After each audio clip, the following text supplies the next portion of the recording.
Muraho neza, muri uyu mwanya ngiye kukwereka uko wahuza ROYAL Q ndetse na exchange ukoresha. Muri uru rugero tugiye kwifashisha Binance, ariko ntabwo bitandukanye cyane, wenda nuko ushobora kuba yihuza na OKX, Huobi, Coinbase n'izindi exchange zikorana n'iyi ROYAL Q. Ibi byitwa API binding, bisobanuye application programming interface. Ni gahunda ifasha program ebyiri zinyuranye kuba zatumanaho, imwe ikaba yagira uburenganzira bwo gukora ibintu runaka mu yindi. Ibi ngibi bifasha ROYAL Q kugira uburenganzira bwo gukorera ubucuruzi trades muri exchange ya wenda nka Binance, ariko bino bikahita bijyanirana n'umutekano wawe w'amafaranga, kuko nyine uyemerera kugukorera ubucuruzi gusa, hanyuma ibijyanye n'amafaranga ukaba ukiyafite mu biganza byawe, cyangwa se ukaba ushobora kuyageraho igihe icyo ari cyo cyose. Iyi ROYAL Q ntibishobora kuba yayakoraho ngibe yakora withdraw nk'uko tuza kubibona.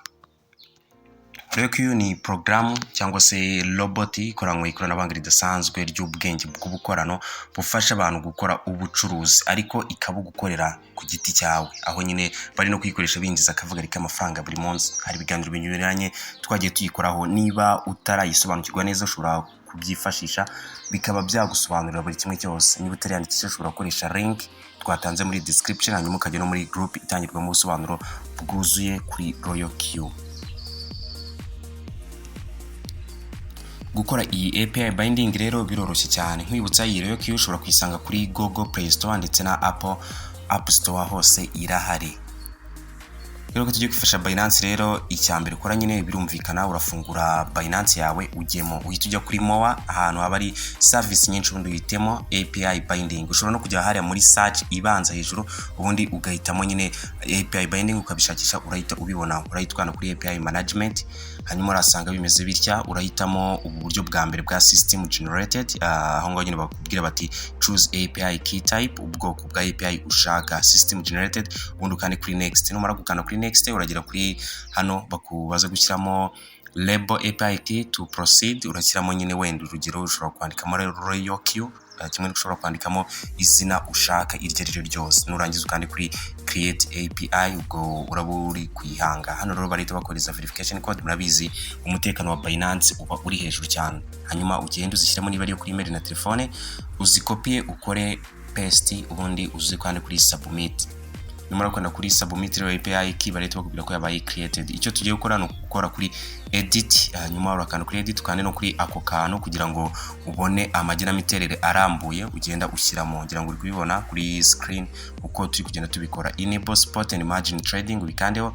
Enable reading, ibyo biba bihari. Iyi reading ni nko wenda kureba prices, ibiciro ndetse amount ufite kuri spot wallet, kugira ngo ijye ibasha kubisoma, ndetse na coin ziri muri Binance yawe. Hanyuma enable spot and margin trading kugira ngo ijye ibasha kuba yagukorera spot trading. Impamvu ROYAL Q ikoresha spot trading nuko urebye mu masoko yose spot trading ni nk'ariyo ifite risk iri hasi. Ikindi, igihe uri gukora spot trading urabizi iyo uguze coin ibibaye iyawe, uba uyifite mu biganza byawe, ownership. Igihe icyo ari cyo cyose rero ushobora kuba wayigurisha, ndetse n'ibiciro bizamutse ku isoko ukayigurisha ubona inyungu. Niyo mpamvu ROYAL Q nayo ihitamo spot trading. Hanyuma iyo ubirangije ariko hari igihe uhitamo enable spot and margin trading bikanga, uba ugomba guhitamo ubu buryo, aho na Binance nyine nayo ibugushishikariza kuba wabukoresha restrict access to trusted IPs only, buri recommended. Urahakanda, iyo umaze kuhakanda rero uhita ubona aho ushyira izo IP. Hari uhita wibaza uti se izi IP uzivana hehe?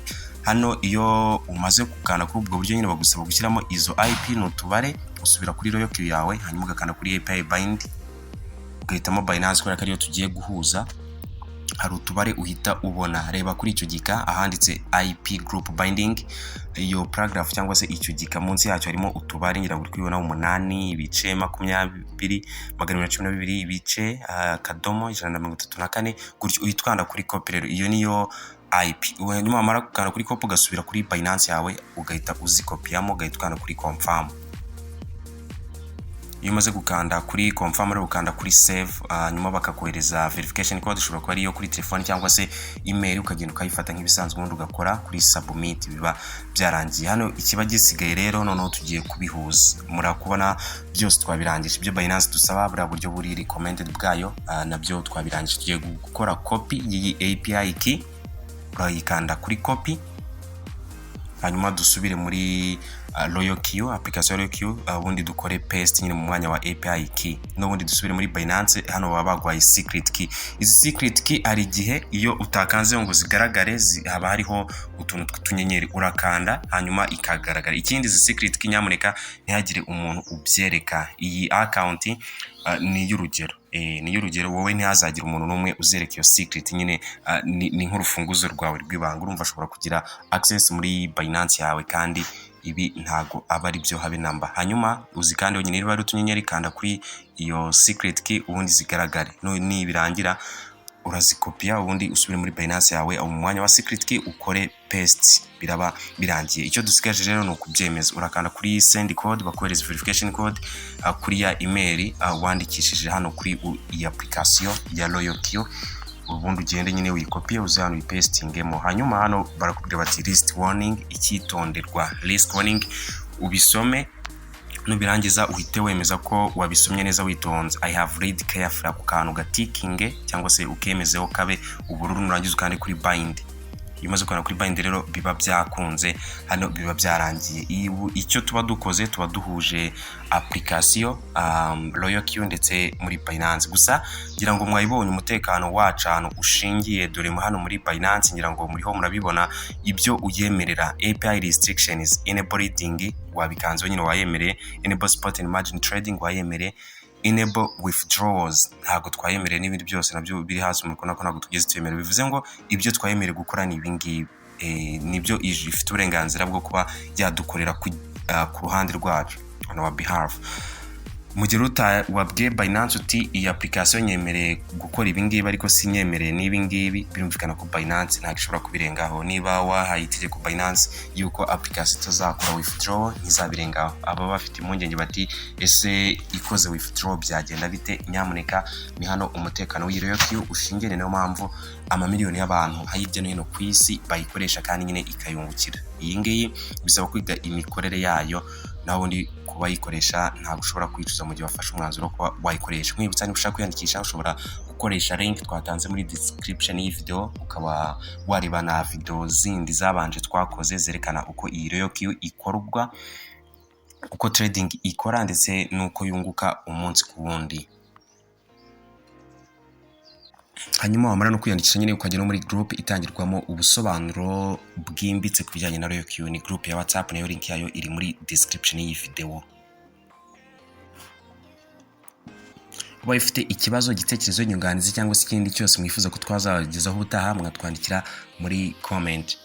Mwibutsa niba utarakora subscribe kuri YouTube channel yitwa Kumenya buracikanwe cyane, yikore, ariko cyane cyane kure no kunzongera kugira ngo ibiganiro nk'ibi bidasanzwe bijye bikugeraho mu buryo bworoshye cyane. Reka ngushimire kuba wafashe umwanya ukareba iyi video. Nk'ibisanzwe mwari kumwe na Mr Buda hano kuri Kumenya, ibiganiro byacu nakagaruka. Imana ibahezagire.